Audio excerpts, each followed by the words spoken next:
बुद्धि अहंकार चित्तानि नाहं न च श्रोत्र जिह्वे न च घ्राण नेत्रे न च व्योम भूमिर्न तेजो न वायु चिदानंद रूप शिवोहम शिवोहम चिदानंद रूप शिवोहम शिवोहम। मैं ना तो मन हूँ, ना बुद्धि, ना अहंकार, ना ही चित्त हूँ। मैं ना तो कान हूँ, ना जीभ, न नासिका, ना ही नेत्र हूँ। मैं ना तो आकाश हूँ, ना धरती, ना अग्नि, ना ही वायु हूँ। मैं तो शुद्ध चेतना हूँ, अनादि अनंत शिव हूँ। न च प्राण संज्ञो न वे पंच वायु न वा सप्त धातुर्न वा पंचकोश न वाक् पाणिपादो न चोपस्थ पायु चिदानंद रूप शिवोहम शिवोहम चिदानंद रूप शिवोहम शिवोहम। मैं न प्राण हूँ, ना ही पंचवायु हूँ। मैं न सात धातु हूँ और ना ही पंचकोश हूँ। मैं न वाणी हूँ, ना हाथ हूँ, ना पैर, ना ही उत्सर्जन की इंद्रियां हूँ। मैं तो शुद्ध चेतना हूँ, अनादि अनंत शिव हूँ। न मैं द्वेष रागो न मैं लोभ मोहो मधो नैव मैनैव मात्सर्य भाव न धर्मो न चार्तो न कामो न मोक्ष चिदानंद रूप शिवोहम शिवोहम चिदानंद रूप शिवोहम शिवोहम। न मुझे घृणा है न लगाव, न मुझे लोभ है और ना मोह, ना मुझे अभिमान है ना ईर्ष्या। मैं धर्म धन काम एवं मोक्ष से परे हूँ। मैं तो शुद्ध चेतना हूँ, अनादि अनंत शिव हूँ। न पुण्यम न पापम न सौख्यम न दुखम न मंत्रो न तीर्थ न वेदार न यज्ञ अहम भोजनम नैव भोज्यम न भोक्ता चिदानंद रूप शिवोहम शिवोहम चिदानंद रूप शिवोहम शिवोहम। मैं पुण्य पाप सुख और दुख से विलग हूँ। मैं ना मंत्र हूँ, ना तीर्थ, ना ज्ञान, ना ही यज्ञ। ना मैं भोजन भोगने की वस्तु हूँ और ना ही भोग का अनुभव हूँ और ना ही भोगता हूँ। मैं तो शुद्ध चेतना हूँ, अनादि अनंत शिव हूँ। न मैं मृत्यु शंका न मैं जाति भेद पिता नैव मैं नैव माता न जन्म न बंधुर्न मित्रम गुरुनेव शिष्य चिदानंद रूप शिवोहम शिवोहम। न मुझे मृत्यु का डर है न जाति का भेदभाव। मेरा न कोई पिता है न माता, ना ही मैं कभी जन्मा था। मेरा ना कोई भाई है, न मित्र, न गुरु, न शिष्य। मैं तो शुद्ध चेतना हूँ, अनादि अनंत शिव हूँ। अहम निर्विकल्पो निराकार रूपो विभुत्वा च सर्वत्र सर्वेन्द्रियाणं न चासंगतं नैव मुक्तिर्न मेया चिदानंद रूप शिवोहम शिवोहम चिदानंद रूप शिवोहम शिवोहम। मैं निर्विकल्प हूँ, निराकार हूँ। मैं चैतन्य के रूप में सब जगह व्याप्त हूँ। मैं सभी इंद्रियों में मैं हूँ। न मुझे किसी चीज में आसक्ति है और ना मैं उससे मुक्त हूँ। मैं तो शुद्ध चेतना हूँ, अनादि अनंत शिव हूँ। मनोबुद्धि अहंकार चित्तानि नाहं न च श्रोत्र जिह्वे न च घ्राण नेत्रे न च व्योम भूमिर्न तेजो न वायु चिदानंद रूप शिवोहम शिवोहम चिदानंद रूप शिवोहम शिवोहम।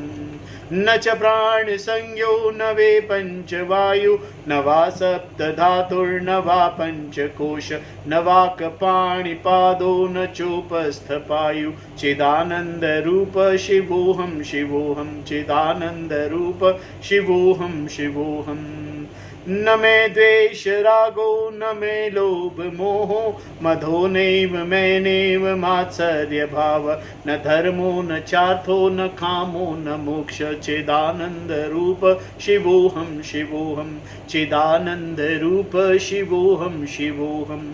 न पुण्यम न पापम न सुखम न दुखम न मंत्रो न तीर्थो न वेदार न यज्ञ अहम भोजनम नैव भोज्यम न भोक्ता चिदानंद रूप शिवोहम शिवोहम चिदानंद रूप शिवोहम शिवोहम। न मे मृत्यु शंका न मे जाति भेद पिता नैव मैं नैव माता न जन्म न बंधुर्न मित्रं गुरुनेव शिष्य चिदानंद रूप शिवोहम शिवोहम चिदानंद रूप शिवोहम शिवोहम। अहम निर्विकल्पो निराकार रूपो विभुत्वा च सर्वत्र सर्वेन्द्रियाणं न चासंगतं नैव मुक्तिर्न मेया चिदानंद रूप शिवोहम शिवोहम चिदानंद रूप शिवोहम शिवोहम चिदानंद रूप शिवोहम शिवोहम चिदानंद रूप शिवोहम शिवोहम।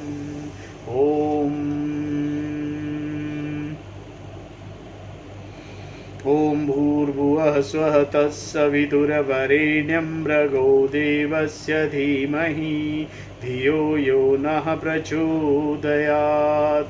ओम सहना भवतु सहनौ भुनक्तु सह वीर्यं करवावहै तेजस्विनावधीतमस्तु मा विद्विषावहै। ओम शांति शांति शांति। श्रुति स्मृति पुराणानाम् आलयं करुणालयं नमामि भगवत्पादशङ्करं लोकशङ्करं शङ्करं शङ्कराचार्यं केशवं बादरायणं सूत्रभाष्यकृतौ वन्दे भगवन्तौ पुनः पुनः।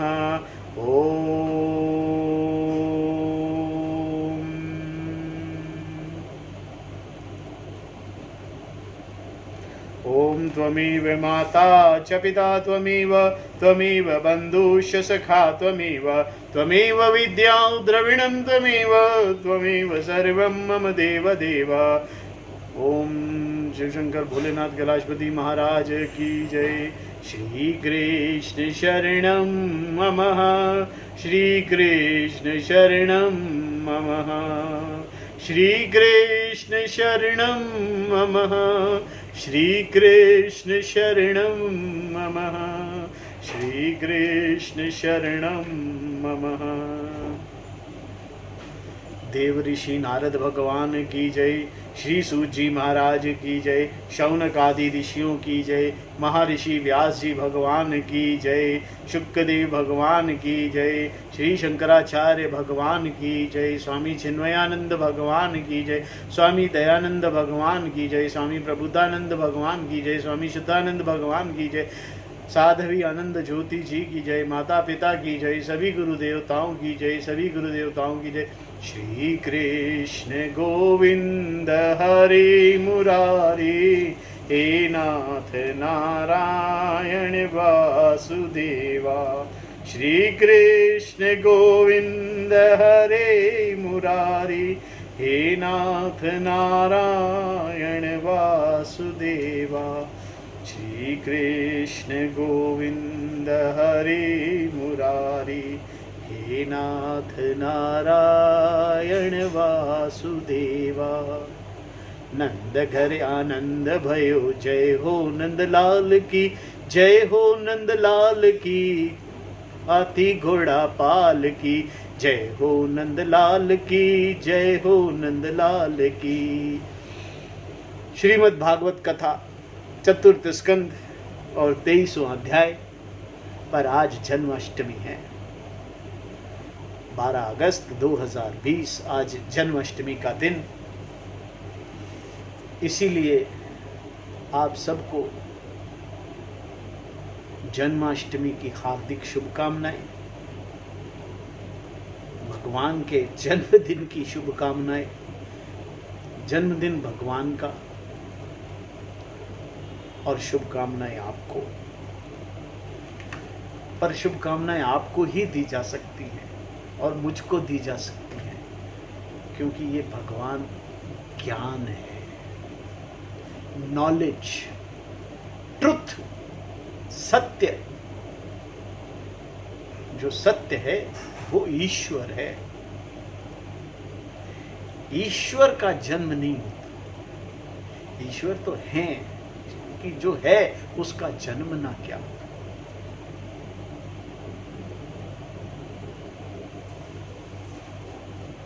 हम ये कहते हैं कि आज ईश्वर का जन्म हुआ, भगवान कृष्ण का जन्म हुआ, पर सत्य ये है कि ईश्वर का जन्म नहीं होता। ईश्वर सत्य रूप प्रकट है, हर समय हर वक्त ईश्वर है, सिर्फ ईश्वर ही है।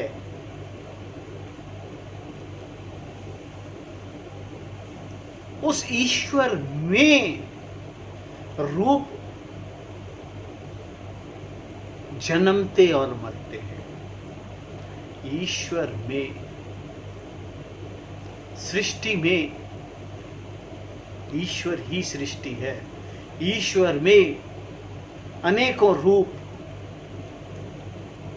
अनेकों जीव, जिनकी सबकी आत्मा ईश्वर है, एक है, अलग नहीं है। दो जीवों की आत्मा अलग नहीं है, वो आत्मा एक है।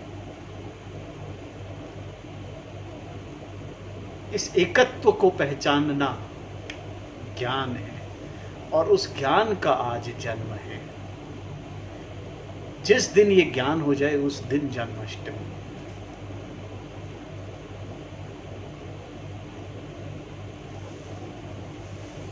अनेकों कहानियां, कथाएं हम पढ़ेंगे, श्रीमद् भागवत में पढ़ेंगे, रामायण में पढ़ी है, अन्य शास्त्रों में कहानियां बहुत है, पर हर कहानी, हर कथा, हर ज्ञान, हर पुराण, हर वेद, हर वेदांत, हर उपनिषद में ज्ञान एक ही है, सत्य। सत्य एक है, सत्य अलग अलग नहीं है कि किताबें अलग अलग हैं, सत्य एक है। ईश्वर, ईश्वर स्वरूप, ईश्वर का स्वरूप वही है।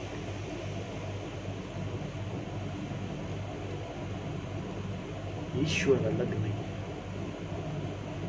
ऐसा नहीं है कि यहां अलग ईश्वर है, वहां अलग ईश्वर है। ईश्वर एक है।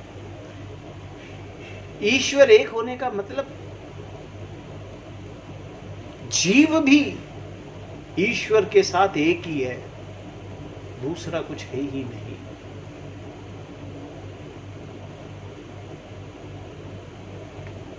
सिर्फ एक आत्मा, परमात्मा है, उसके अलावा कुछ नहीं है। अनात्मा है ही नहीं कुछ, उसके अलावा सिर्फ अनात्मा है। सब कुछ आत्मा है और उसके अलावा सब अनात्मा है, अलावा है ही नहीं कुछ। इस सत्य को पहचानना ही हमारा लक्ष्य है। इस जीव का लक्ष्य है सत्य को पहचानना, मोक्ष। हर जीव का लक्ष्य मोक्ष है, और मोक्ष सिर्फ ज्ञान द्वारा आ सकता है, दूसरा कोई साधन नहीं है। ज्ञान के अलावा कोई दूसरा साधन नहीं है जिससे मोक्ष की प्राप्ति हो। बाकी जितने भी कर्म हैं, प्रार्थनात्मक किए हुए कर्म से अंतःकरण की शुद्धि होती है, और अंतःकरण शुद्धि होने से विवेकपूर्ण बुद्धि होती है। बुद्धि तैयार होती है सत्य को समझने के लिए, सत्य को जानने के लिए, वरना भ्रम रहता ही रहता है। चाहे कितनी बार हमें समझा दिया जाए, अगर बुद्धि तैयार नहीं है तो वो सत्य को समझ नहीं पाएगी।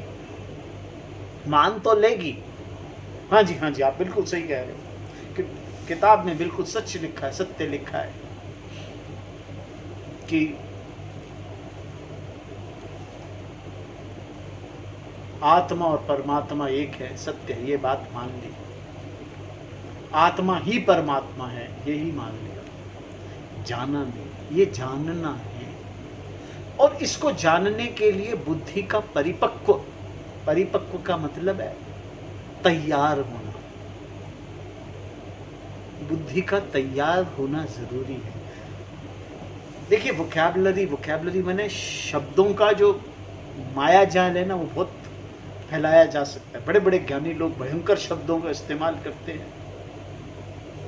इस किताब में भी बड़े बड़े भारी शब्द लिखे हुए हैं, कई बार मैं पढ़ता हूं उनको ऊपर से निकल जाता है, क्योंकि ज्ञान शब्द में नहीं है,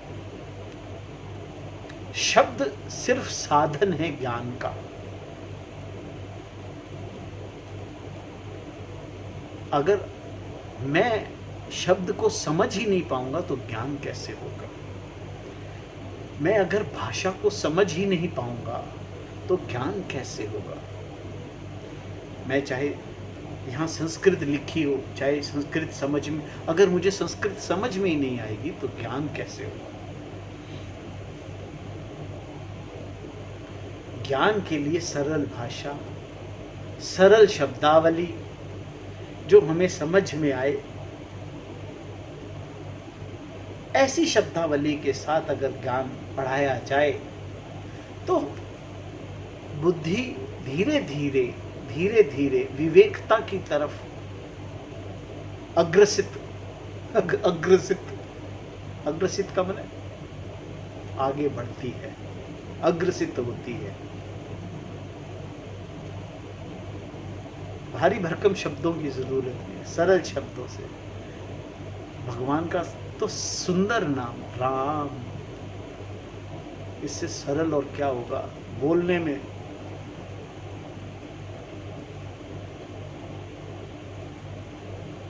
ओ संपूर्ण, ओम का मतलब संपूर्ण है।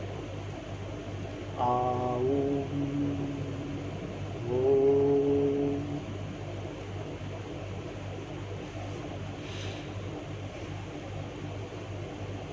सरलता,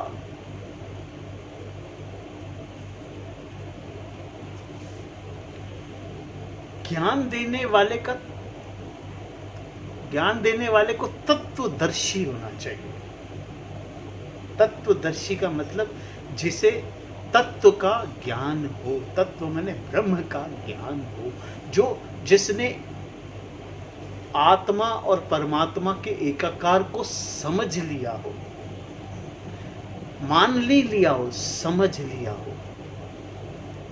एक गुरु का, टीचर का ब्रह्म से एकाकार तत्वदर्शक होना जरूरी है।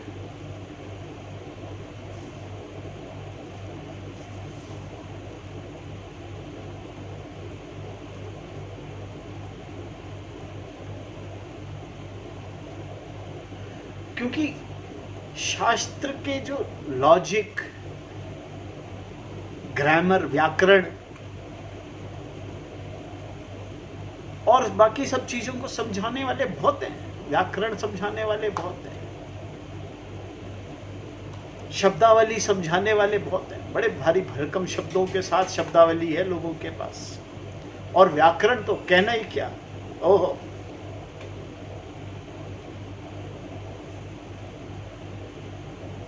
अलंकारों के साथ शब्दावली को, ऐसा शब्दावली को प्रकट करते हैं, सोच ही नहीं सकते।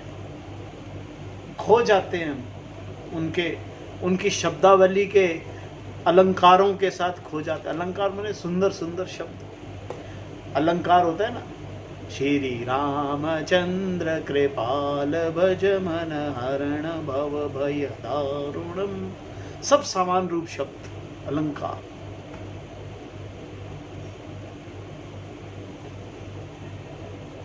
खो जाना, शब्दों में नहीं खोना, ये शब्द साधन है। और बार बार ये बात कही गई है कि साधन में नहीं खोना है। शब्दों में, व्याकरणों में, भाषा में, भाषा बहुत सुंदर भाषाएं हैं, पर भाषा का मेन पर्पस है अपने आप को व्यक्त कर पाना, अपने आप को समझा पाना। जिन शब्दों और जिस भाषा, जिन शब्दों, जिस व्याकरण से कोई अपने आप को समझा सके, वो शब्द है, वो भाषा है, वो साधन है। ये सब साधन है, क्योंकि समझना तो तत्व को है। एक तत्वदर्शी गुरु ही ज्ञान देने का अधिकारी है। तत्वदर्शी जो गुरु होगा वो आपको भाषा में और शब्दावली में, व्याकरण में, इनमें नहीं उलझाएगा। वो सीधा सीधा तत्व की बात करेगा, सत्य की बात करेगा, आत्मा और परमात्मा के एकाकार की बात करेगा। आत्मा और परमात्मा के एकाकार का मतलब ही आत्मा और परमात्मा के एकाकार को समझना ही त्रुटि मीन्स एरर, गलत फहमी को समझना है। ये जो गलत फहमी हमने पाल रखी है ना, मैं जीव हूँ और मैं ये करता हूँ, मैं धन कमाता हूँ, मैं बच्चे पालन करता हूँ, मैं इस पूरी इस राज्य का पालक हूँ, मैं यहाँ का नेता हूँ, अभिनेता हूँ, मैं ये करता हूँ।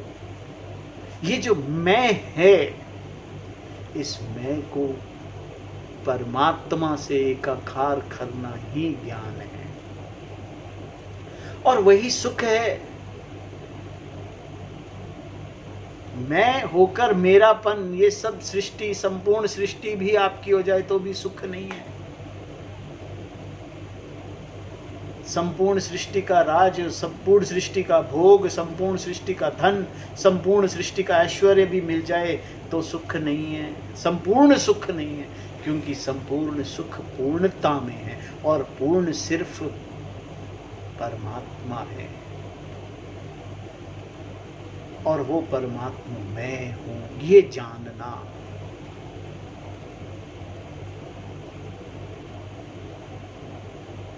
उस परमात्मा को जानना, मैं से उस परमात्मा का एकाकार।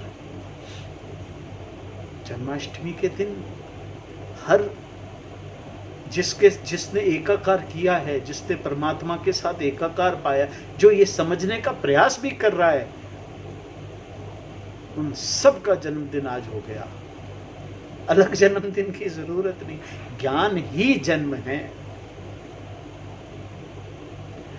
अगर ज्ञान नहीं प्राप्त कर रहे तो ज्ञान जन्म ना जन्म है, बस जन्म और मरण का चक्कर है। ज्ञान ही, स्वरूप को पहचानना ही, इस चक्र से आजादी ही जन्म है। जन्म और शरीर के जन्म और मरण का चक्कर से जो मुक्ति है ना, वही जन्म है। ये शरीर रहते रहते ही ये ज्ञान प्राप्त होता है।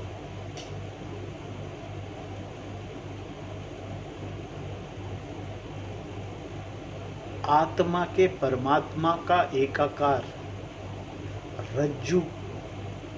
रज्जू को सर्प से अलग कुछ नहीं समझना। सर्प जो जिसे हम सर्प मान रहे हैं ना, वो रस्सी है। सर्प मान के हम ये डर रहे हैं और ये बंधनों में बंधे हुए हैं। हमने अपने आप को ईश्वर से अलग मान करके ये जो बंधन बांधे हुए हैं ना, इन बंधनों में फंसे हुए हैं। इन बंधनों से मुक्त होना ही ज्ञान है और वही जन्म है, वही ईश्वर जन्म है। तो तत्वदर्शी गुरु के साथ ज्ञान प्राप्त करना, और तत्वदर्शी गुरुओं में संकादि ऋषि, जिन्होंने महाराज पृथु को पिछले चैप्टर में ज्ञान दिया था संपूर्ण जगत का। आज महाराज पृथु की तपस्या और परलोक गमन की कथा को हम करेंगे। 23वां अध्याय है चतुर्थ स्कंद के। श्री मैत्रेय जी कहते हैं, इस प्रकार महामनस्वी प्रजापति पृथु ने स्वयं अन्न आदि तथा पुर ग्राम आदि सर्ग की व्यवस्था करके स्थावर जंगम सभी की आजीविका को सुविधा कर दिया तथा साधु जनोचित धर्मों का भी खूब पालन किया। मेरी अवस्था कुछ ढल गई है और जिसके लिए मैंने इस लोक में जन्म लिया था, उस प्रजा का रक्षण रूप ईश्वर राज्ञ का पालन भी हो चुका है, ईश्वर आज्ञा का पालन भी हो चुका है। अतः अब मुझे अंतिम पुरुषार्थ मोक्ष के लिए प्रयत्न करना चाहिए।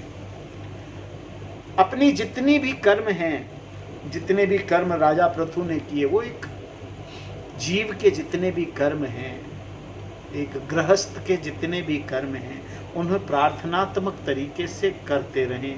और जब उनका सब पालन हो जाए और उनके करते रहते हुए भी मोक्ष के लिए प्रयत्न करना चाहिए। मोक्ष के लिए प्रयत्न करने का मतलब है ज्ञान प्राप्त करने का, ज्ञान को समझने का प्रयत्न करते रहना चाहिए। कर्म करते हुए भी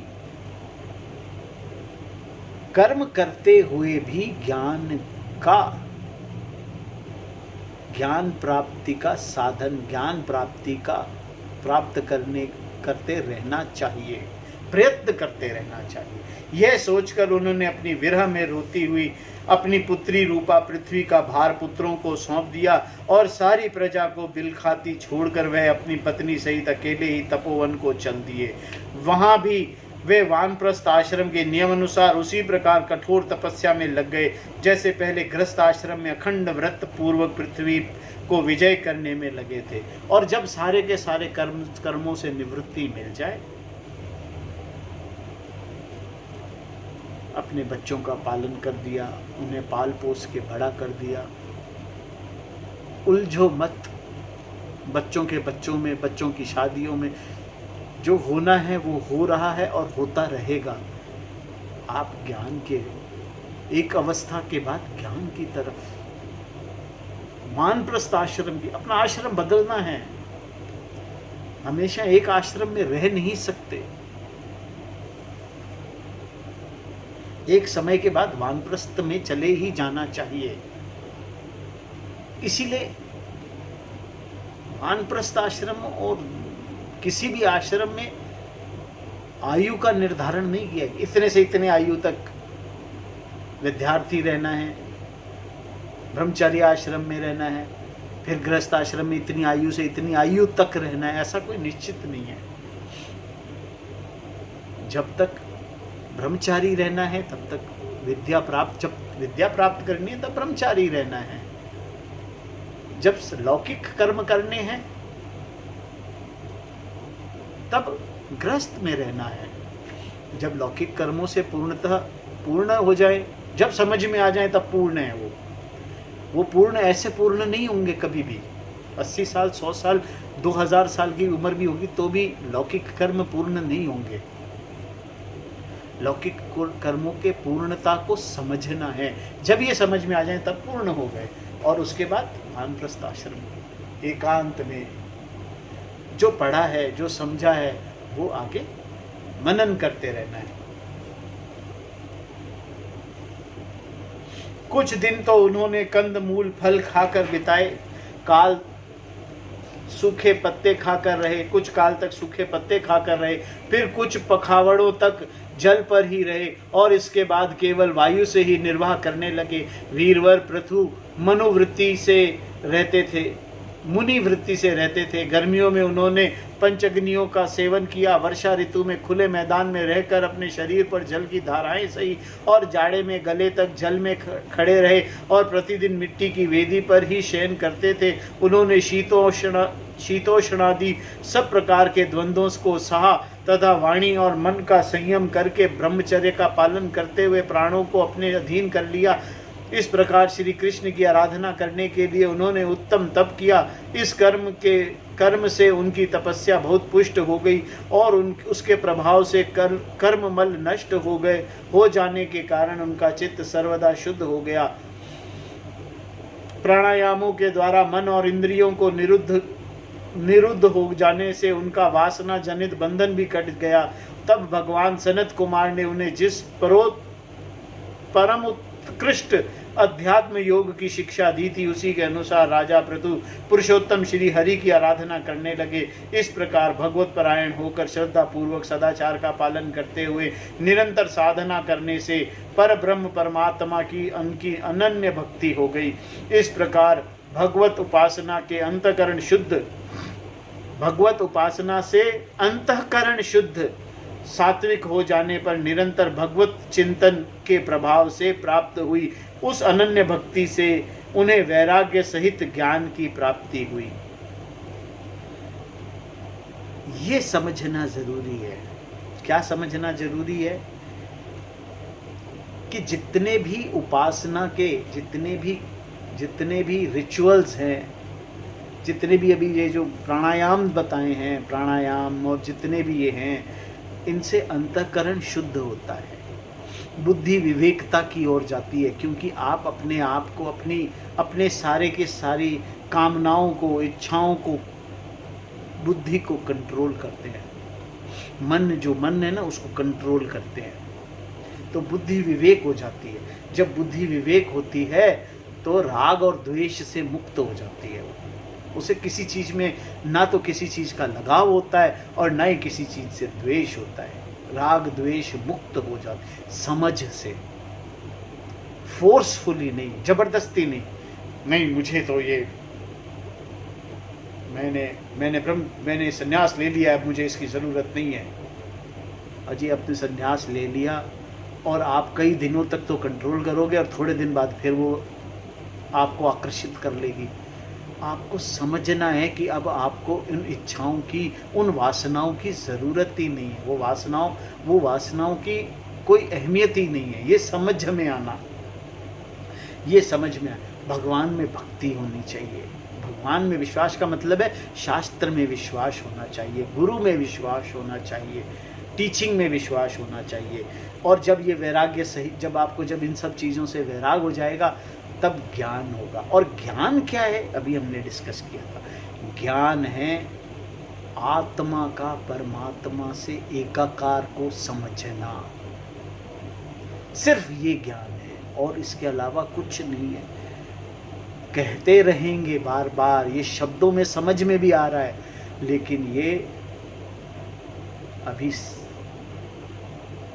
मान रहे हो, जान नहीं रहे हैं।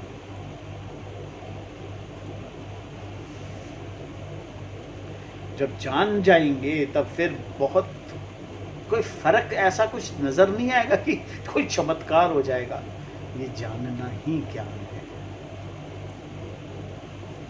फिर उस तीव्र ज्ञान के द्वारा उन्होंने जीव के उपाधिभूत अहंकार को नष्ट कर दिया, जो सब प्रकार के संशय विप्रय का आश्रय है। इसके पश्चात देहात्म बुद्धि की निवृत्ति और परमात्मा स्वरूप श्री कृष्ण की अनुभूति होने पर अन्य सब प्रकार के सिद्ध आदि को भी उदासीन हो जाने के कारण उन्होंने उस तत्व ज्ञान के लिए भी प्रयत्न करना छोड़ दिया, जिसकी सहायता से पहले अपने जीव कोश का नाश किया था। क्योंकि जब तक साधक को योग मार्ग के द्वारा श्री कृष्ण कथामृत में अनुराग नहीं होता, तब तक केवल योग साधना से उसका मोह जनित परमात्मा दूर नहीं होता, भ्रम नहीं मिटता। फिर जब अंत काल उपस्थित हुआ तो वीरवर पृथु ने अपने चित्त को दृढ़ता पूर्वक परमात्मा में स्थिर कर ब्रह्म भाव में स्थित हो अपने शरीर त्याग दिया। उन्होंने एड़ी से गोदा के द्वारा को रोककर प्राण वायु को धीरे धीरे मूलाधार से ऊपर की ओर उठाते हुए उसे कर्मशः नाभि, हृदय, वक्षस्थल, कंठ और मस्तक में स्थित किया।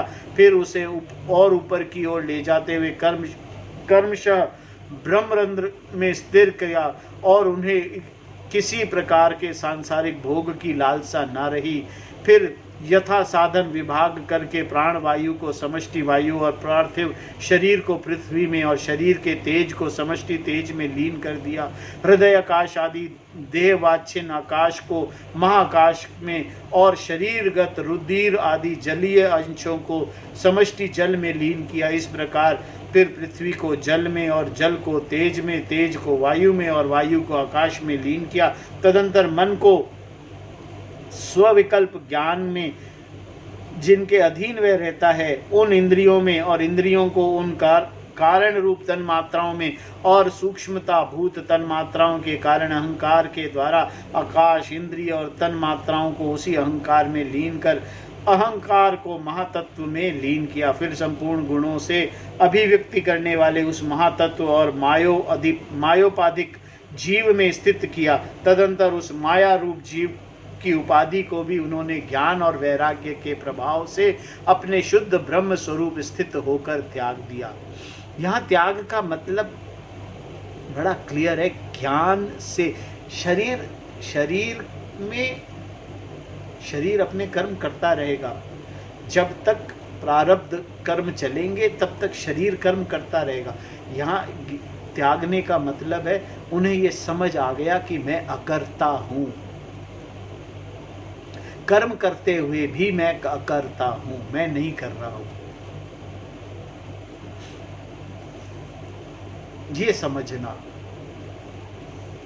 संपूर्ण रूप से, और ये ज्ञान के द्वारा, ज्ञान आने होने से ही ये सब समझ आता है। महाराज पृथु की पत्नी महारानी अरची ने भी उनके साथ वन को गई थी। वह बड़ी सुकुमारी थी, पैरों से भूमि का स्पर्श करने योग्य भी नहीं थी, फिर भी उन्होंने अपने स्वामी के व्रत और नियम आदि का पालन करते हुए उनकी खूब सेवा की और मुनि वृत्ति के अनुसार कंद मूल आदि से निर्वाह किया। इससे यद्यपि वह बहुत दुर्बल हो गई थी, तो भी प्रियतम के कर स्पर्श से सम्मानित होकर उसी में आनंद मानने के कारण उन्हें किसी प्रकार का कष्ट नहीं होता था।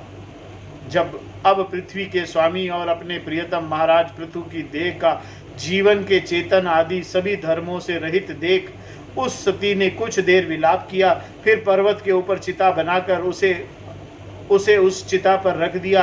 इसके बाद उस समय के सारे कृत्य और नदी के जल में स्नान किया, अपने परम पराक्रमी पति को जलांजलि दे आकाश स्थित देवताओं की वंदना की तथा 3 बार चिता की परिक्रमा कर पति देव के चरणों का ध्यान करती हुई अग्नि में प्रवेश कर गई। परम साध्वी अर्ची को इस प्रकार अपने पति वीरवर पृथु के अनुगमन करते देख शस्त्रों वरदायिनी देवियों ने अपने अपने पतियों के साथ उनकी स्तुति की। वहां देवताओं के बाजे बजने लगे। उस समय उस मंदराचल के शिखर पर वह देवांगनाएं पुष्पों की वर्षा करती हुई आपस में इस प्रकार कहने लगी। देवियों ने कहा, अहो यह स्त्री धन्य है, इसने अपने पति राजराजेश्वर पृथु की मन वाणी शरीर और ठीक उसी प्रकार सेवा की जैसे श्री लक्ष्मी जी योगेश्वर भगवान विष्णु की सेवा करती हैं। अवश्य ही अपने अचिंतनीय कर्मों के प्रभाव से यह सती हमें भी लांग कर अपने पति के साथ उच्चतर लोक को जा रही हैं। इस लोक में कुछ ही दिनों का जीवन होने पर भी जो लोग भगवान के परम पद की प्राप्ति करने वाला आत्मज्ञान प्राप्त कर लेते हैं, वह संसार में कौन सा पदार्थ दुर्लभ रहता है। अतः जो पुरुष बड़ी कठिनता से भूलोक में मोक्ष का साधन रूप मनुष्य शरीर पाकर भी विषयों में आसक्त रहते हैं, वह निश्चय ही आत्मघाती हैं, वह ठगा गया। मनुष्य शरीर पाकर वासनाओं और विषयों में आसक्त, माने विषयों और वासनाओं का भोग करते रहना, उनको समझना नहीं, उनके स्वाद में, उनके प्रभाव में पड़े रहना कीचड़ में पड़े रहने के समान है। श्री मैत्रेय जी कहते हैं, विदुर जी जिस समय देवांगनाएं इस प्रकार स्तुति कर रही थी, भगवान के जिस परम धाम को आत्मज्ञानियों में श्रेष्ठ भगवत प्राण महाराज पृथु गए, महारानी अर्ची भी उसी पति लोक को गई। परम भागवत पृथु जी के ऐसे ही प्रभावशाली थे, उनके चरित्र बड़े उदार हैं। मैंने तुम्हारे सामने उनका वर्णन किया। जो पुरुष इस परम पवित्र चरित्र को श्रद्धा पूर्वक निष्काम भाव से एकाग्र चित्त से पढ़ता है, सुनता अथवा सुनाता है, वह भी महाराज पृथु के पद भगवान के परम धाम को प्राप्त होता है। इसका सकाम भाव से पाठ करने से ब्राह्मण ब्रह्म तेज प्राप्त करता है, क्षत्रिय पृथ्वीपति हो जाता है, वैश्य व्यापारियों में प्रधान हो जाता है और शूद्र में साधुता आ जाती है। स्त्री हो अथवा पुरुष, जो कोई इसे आदर पूर्वक 3 बार सुनता है, वह संतानहीन हो तो पुत्रवान, धनहीन हो तो महाधनी, कीर्तिहीन हो तो यशस्वी और मूर्ख हो तो पंडित हो जाता है। यह चरित्र मनुष्य मात्र का कल्याण करने वाले और अमंगल को दूर करने वाला है। यह धन यश और आयु की वृद्धि करने वाला, स्वर्ग की प्राप्ति कराने वाला और कलयुग में दोषों का नाश करने वाला है। यह धर्म आदि चतुर्वर्ग की प्राप्ति में ही बड़ा सहायक है। इसीलिए जो लोग धर्म अर्थ काम और मोक्ष की भली भांति सिद्ध करना चाहते हैं, उन्हें इसका श्रद्धा पूर्वक श्रवण करना चाहिए। जो राजा विजय के लिए प्रस्थान करते समय इसे सुनकर जाता है, उसके आगे आकर राजा लोग उसकी प्रकार भेंटे रखते हैं जैसे पृथु के सामने रखते थे। मनुष्य को चाहिए कि अन्य सब प्रकार की आसक्ति छोड़कर भगवान के विशुद्ध निष्काम भक्ति भाव रखते हुए महाराज पृथु के इस निर्मल चरित्र को सुने, सुनावे और पढ़े। विदुर जी, मैंने भगवान के महात्म्य को प्रकट करने वाला यह पवित्र चरित्र तुम्हें सुना दिया। इसमें प्रेम करने वाला पुरुष महाराज पृथु की सी गति पाता है। जो पुरुष इस पृथु चरित्र को प्रतिदिन आदर पूर्वक निष्काम भाव से श्रवण और कीर्तन करता है, उसका जिनके चरण संसार सागर को पार करने के लिए नौका के समान है, उन श्री हरि में सुदृढ़ अनुराग हो जाता है। इस कथा को पढ़ने का मतलब है जो शास्त्रों का सेवन मतलब शास्त्रों को पढ़ता है, और शास्त्र पढ़ते रहने चाहिए। आप और हमें शास्त्र निरंतर पढ़ते रहने चाहिए। रोज थोड़ा समय निकाल के शास्त्रों का अध्ययन करना, रोज शास्त्रों का अध्ययन करना चाहिए। रोज एक अध्याय रोज पढ़ना चाहिए। 1 अध्याय, 2 अध्याय, 3 अध्याय, जितना समय मिले उतना समय, सुबह, शाम, दोपहर में समय मिले दोपहर। सोते तो सारी जिंदगी है, सोए थे सारी जिंदगी, अब जागना है। जागना ही ज्ञान की ओर बढ़ना है।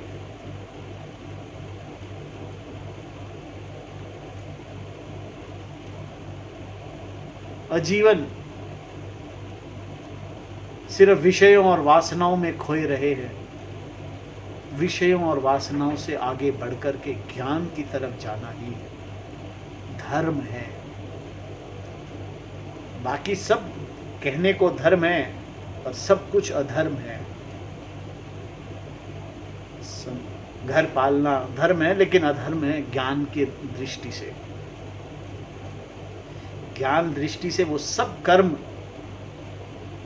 ठीक है, करने हैं, कर्म योग करने हैं। कर्म योग करने से अंतःकरण शुद्धि होगी, पर ज्ञान प्राप्त करना ही लक्ष्य है। मोक्ष प्राप्त करना सिर्फ ज्ञान के द्वारा ही पॉसिबल है। आज की कथा को हम यही विराम देते हैं। बाकी की कथा कल करेंगे आगे। पृथु की वंश परंपरा और प्रेषिताओं का भगवान रुद्र का उपदेश, ये सब फिर ज्ञान की बात करेंगे। उपदेश के अंदर जो भी उपदेश होगा वो कल सुनेंगे।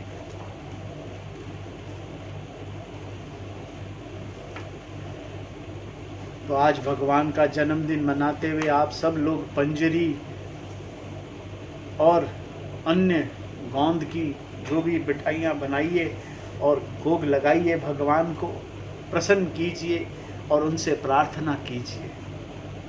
भगवान से आज मैं आपको बताता हूँ कि क्या प्रार्थना करनी चाहिए। हे प्रभु, मुझे सब कुछ दे, धन दे, स्त्री पुत्र आदि दे, घर दे, और जो भी इस शरीर को चलाने के लिए जरूरत है, अच्छा शरीर, सेहतमंद शरीर, तीव्र इंद्रियां, ये सब कुछ दे, और इन सब के जरिए मैं ज्ञान प्राप्त कर सकूं, ऐसा सुख दे कि मैं ज्ञान प्राप्त कर सकूं। मैं आत्मा और परमात्मा के एकाकार को समझ सकूं, क्योंकि अगर कहीं कोई कमी रही तो मन, बुद्धि और शरीर वहां चला जाएगा। इसीलिए भगवान से प्रार्थना ये करिए कि संपूर्ण मिले, सब कुछ मिले जो जरूरत है इस शरीर को पालन करने में। स्त्री की भी जरूरत है, खाना बनाकर देगी, पत्नी है, और पत्नी के लिए पति जरूरी है क्योंकि वो कमा के ला करने, और दोनों मिलके ज्ञान प्राप्त करने का प्रयत्न करें। ज्ञान ही एकमात्र साधन है, ज्ञान ही एकमात्र साधन है मोक्ष प्राप्ति का। और ये शरीर ही, मनुष्य योनि ही एक योनि है जिसके अंदर ज्ञान। इसीलिए बार बार भगवत कथा के अंदर ये बात कही गई है, श्रीमन नारायण नारायण नारायण, भजमन नारायण नारायण नारायण। ओम नमो भगवते वासुदेवाय, ओम नमो भगवते वासुदेवाय। आरती अति पावन पुराण की, धर्म भक्ति विज्ञान कान की। आरती अति पावन पुराण की, धर्म भक्ति विज्ञान खान की। महापुराण भागवत निर्मल शुक मुख विगलित निगम कल्प फल परमानंद सुधारसमय कल लीलारति रस रस निधान की। आरती अति पावन पुराण की धर्म भक्ति विज्ञान खान की। कलिमल मथनि त्रिताप निवारिणी जन्म मृत्युमय भव भयहारिणी। सेवत सतत सकल सुखकारिणी सौम औषधि हरिचरित गान की। आरती अति पावन पुराण की धर्म भक्ति विज्ञान खान की। विषय विलास मोह विनाशिनी विमल विराग विवेक विकासिनी।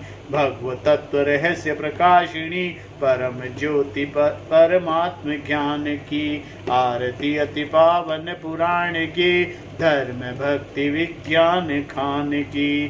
परम हंस मुनि मन उल्लासिनी रसिक हृदय रस रास विलासिनी। भुक्ति मुक्ति रति प्रेम सुदासिनी कथा अकिंचन प्रिय सुजान की। आरती अति पावन पुराण की धर्म भक्ति विज्ञान खान की। श्रीमन्नारायण नारायण नारायण भजमन नारायण नारायण नारायण। श्रीमन्नारायण नारायण नारायण भजमन नारायण नारायण नारायण। लक्ष्मी नारायण नारायण नारायण।